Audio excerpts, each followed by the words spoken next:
Chers amis, bonjour. Retour de congé, on va se reprendre un petit peu en charge. On va un petit peu essayer de faire évoluer l'individu. Et je voulais vous proposer une réflexion sur un animal assez discret, un obstacle invisible souvent dans notre évolution que l'on nomme généralement le saboteur. On réalise souvent que plus je m'applique positivement, plus j'essaye d'agir pour mon évolution, plus les situations me semblent opposées. C'est vrai, et ça s'explique. Il faut imaginer, à votre convenance, un petit personnage discret, sournois, qui se cache dans votre inconscient. C'est ça, le saboteur. Et on va essayer de placer ce personnage dans le contexte global des énergies de la vie. Je vous ai fait un petit tableau pour expliquer en fait que j'ai dû mettre le soleil, la lumière en vert pour que ça apparaisse quand même pour vous, et j'ai mis l'ombre évidemment en noir. L'univers fonctionne avec un système dual qui est ombre et lumière. Il faut qu'on accepte de comprendre que tout ce qui gravite dans l'univers va être impacté par ces deux courants.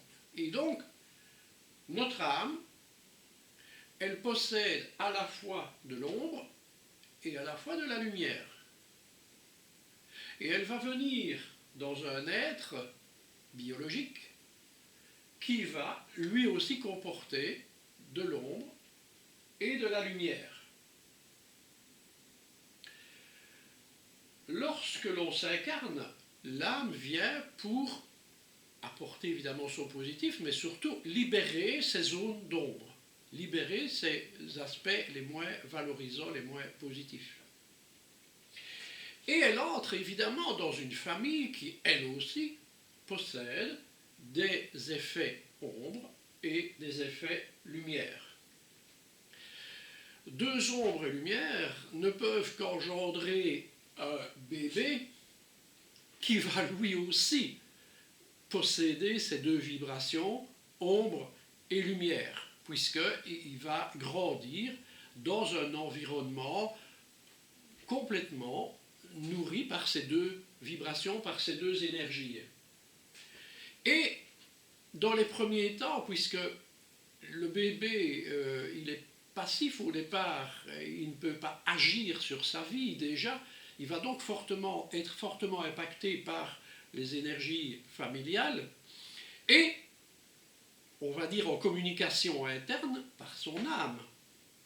Or, son âme possède les deux vibrations, nous l'avons dit, et elle a aussi cette particularité, ça change un petit peu avec les enfants nouveaux, ils ont moins cette notion de l'absence de souvenirs, mais en gros, nos âmes sont toujours, à l'heure actuelle, et particulièrement vous qui regardez ces vidéos, nos âmes sont toujours impactées par cette notion. Notre âme oubliait son passé. Ça me paraît évident parce que si elle a eu une vie antérieure nantie, facile, et qu'elle vient dans une vie difficile, pour le bébé, ça va être encore plus compliqué. Mais donc l'âme vient avec absence de souvenir.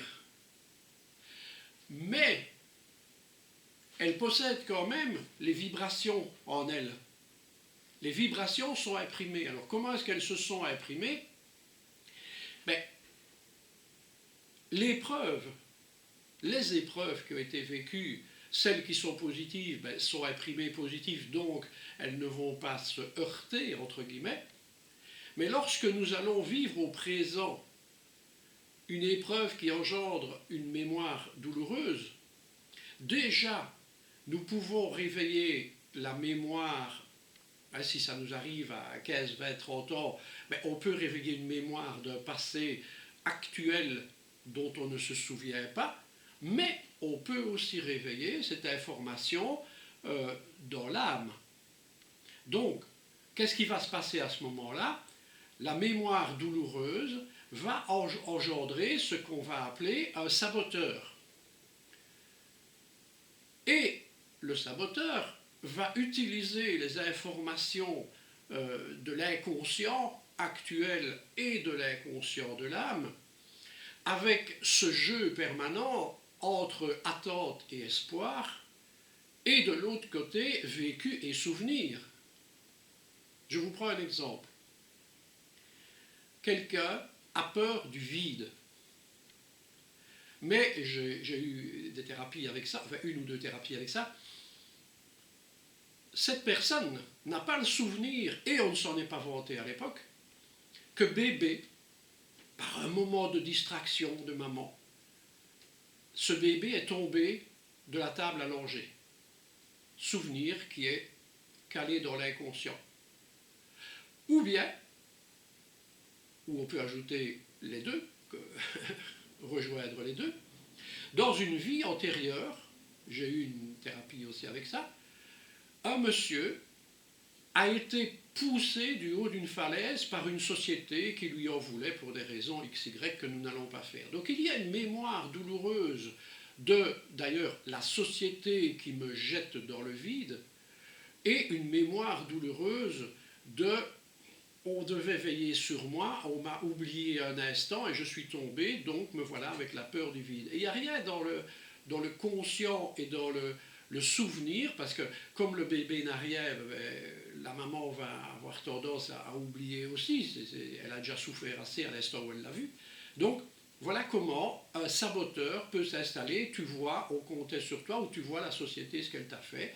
À partir de là, il va commencer à utiliser les énergies de quoi? Il va utiliser les énergies de l'ombre, puisque le combat global de l'univers, et puis de la Terre, et de l'humanité entre autres, et on le voit bien dans les comportements des personnes, dans ce qu'on nous soumet, dans ce qu'on essaye de nous faire croire qui est positif et que c'est négatif, et ainsi de suite.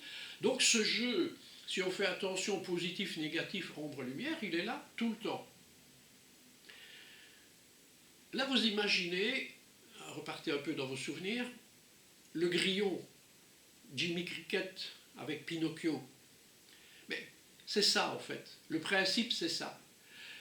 Vous êtes en train de penser quelque chose, vous envisagez quelque chose, et amicalement, la petite voix va vous laisser sous-entendre que ce n'est peut-être pas ça qui est le meilleur pour vous pour le moment, ce n'est peut-être pas ce qu'on vous a annoncé qui va vous arriver, ainsi de suite. C'est facile, c'est très facile d'aller chercher des éléments négatifs dans les déceptions que l'on peut avoir depuis toujours, et je dirais presque depuis la nuit des temps, ou en tout cas celle que nous imaginons.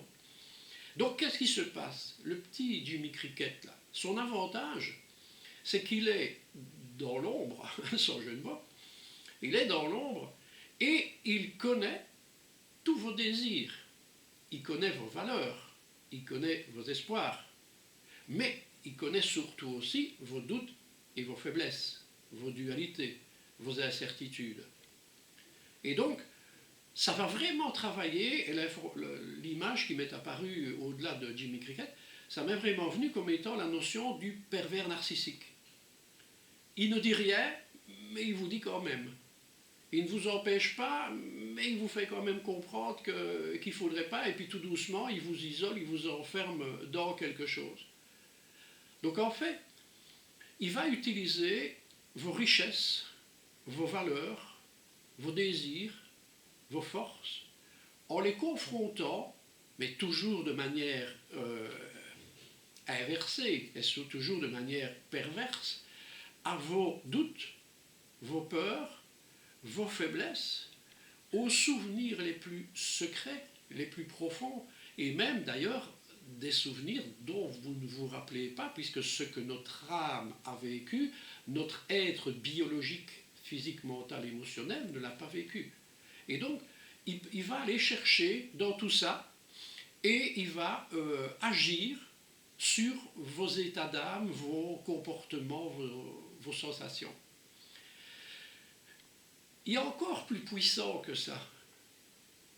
rappelez-vous qu'il est connecté à l'ombre, on va dire, universelle. Donc, puissance énorme, comme la lumière universelle est une puissance énorme. Mais donc, lui, il est connecté à l'ombre universelle, qui possède encore plus, si on prend les mémoires akashiques, comme on appelle et tout ça, les parties les plus secrètes de votre vie, de vos doutes, de vos failles, de vos blessures.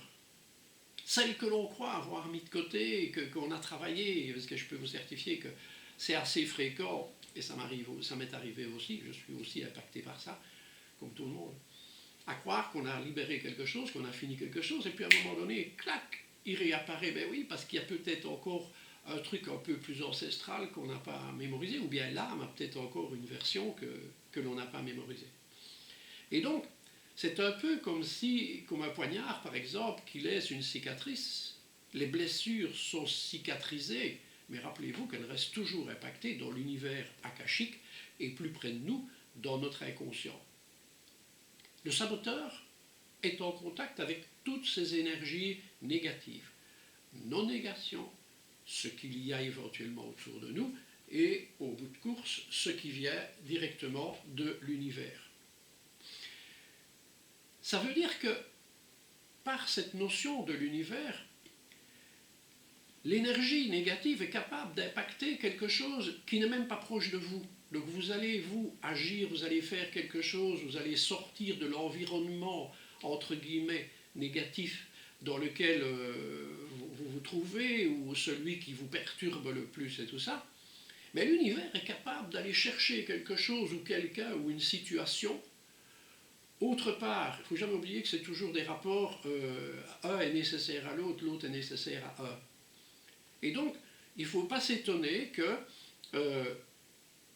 on va rencontrer, à partir d'une personne, d'un lieu, d'une situation complètement impossible, à laquelle on ne pense absolument pas à cet instant, on peut rencontrer l'épreuve négative de l'ombre qui est d'essayer de vous faire douter que votre confiance actuelle, par exemple, ne se justifie pas. Puisque, alors que tout va bien, alors que vous avez fait tout le nécessaire, vous croyez que tout est nickel, et puis, paf, il y a quelque chose, alors ça vient de nulle part. C'est impensable, c'est impossible. Comme on dit, ben, l'impossible n'existe pas.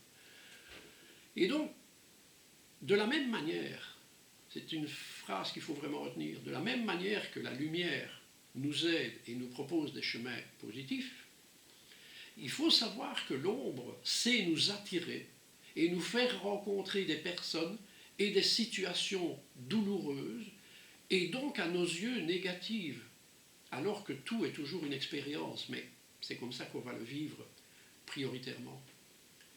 On est donc confronté à ce qu'on appelle la lutte du bien et du mal.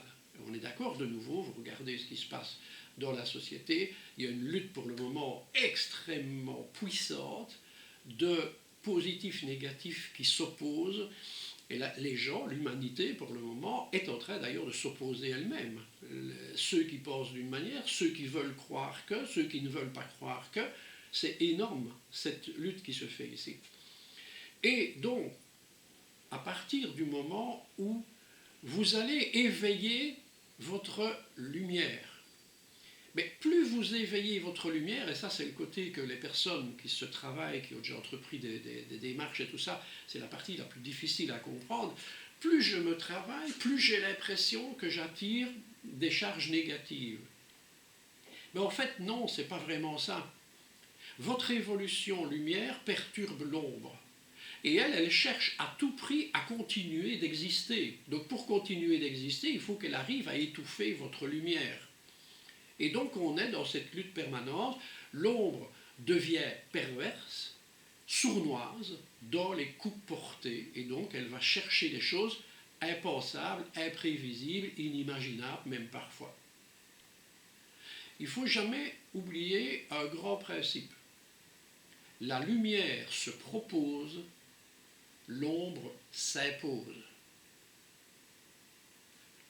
En tant qu'ancien gardien de l'ordre, je prends souvent l'image, si votre porte est ouverte, quelqu'un de positif n'entrera pas, il fera appel à la police. Si vos portes et vos fenêtres sont fermées, quelqu'un de négatif cassera un carreau pour entrer. C'est ce même concept qu'il faut essayer de garder dans votre esprit. Le but de cette petite capsule n'est pas de tout vous expliquer dans le schéma, parce que la recherche alors est un peu plus compliquée, mais quand même d'essayer de résumer un petit peu le système.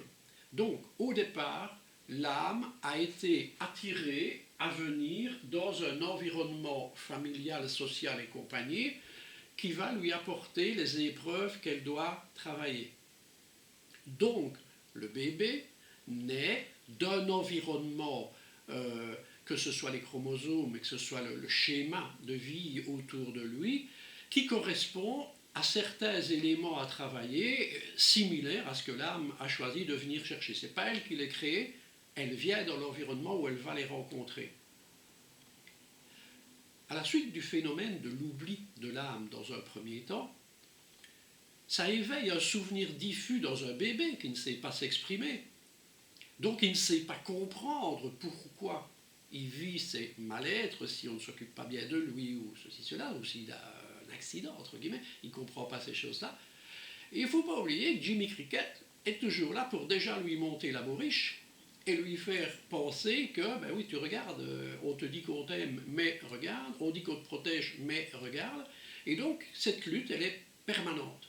Parce que notre évolution, c'est d'être capable d'arriver à penser que, quoi qu'il arrive, je suis le maître de moi. Mais je suis désolé, je le redis souvent aux gens, même si d'autres ne sont pas d'accord avec ça, le bébé ne sait pas tout gérer, il ne sait même pas gérer grand-chose au début. Donc on est pris tout de suite dans ce système. Donc le saboteur va se structurer très rapidement, très facilement dans cette fragilité, instabilité de l'âme, qui ne se souvient pas au début, mais ça réveille quand même des mémoires. Rappelez-vous ici, l'âme n'a pas vraiment de souvenirs, mais l'âme ressent des vibrations, donc quelque part, ça réveille déjà à ce moment-là. Ça, c'est pour expliquer un petit peu l'arrivée, et pour résumer la sortie, ben en fait, il est important de saper le pouvoir du saboteur. Il faut réussir à ne plus avoir besoin ou être capable de ne plus écouter ce saboteur. Et donc de lui couper ses accès pensées négatives. En développant bien sûr des schémas de pensée positives, en conscience. Prendre conscience, comme on dit, c'est évaluer à la fois le positif et le négatif, le plus et le moins, l'ombre et la lumière, et poser sa personnalité, poser ses actions, ses agissements en conscience de ça. Justement, pour rejoindre la compréhension de notre chemin d'âme, c'est ce qu'on essaye de découvrir dans le travail que l'on fait. Si je mets une petite phrase là aussi pour résumer, déceler tout ce qui, en moi, pourrait engendrer une réaction à risque pour éviter de tomber dans le piège, ou en deuxième rideau, si je suis tombé dedans, savoir réagir positivement. C'est la seule manière pour apprendre à sortir de ce système et donc le découvrir d'abord, ça c'est vraiment. Et en finalité, notre système nous fait souvent penser que nous sommes impactés par l'autre en général. Mais oui, si on veut.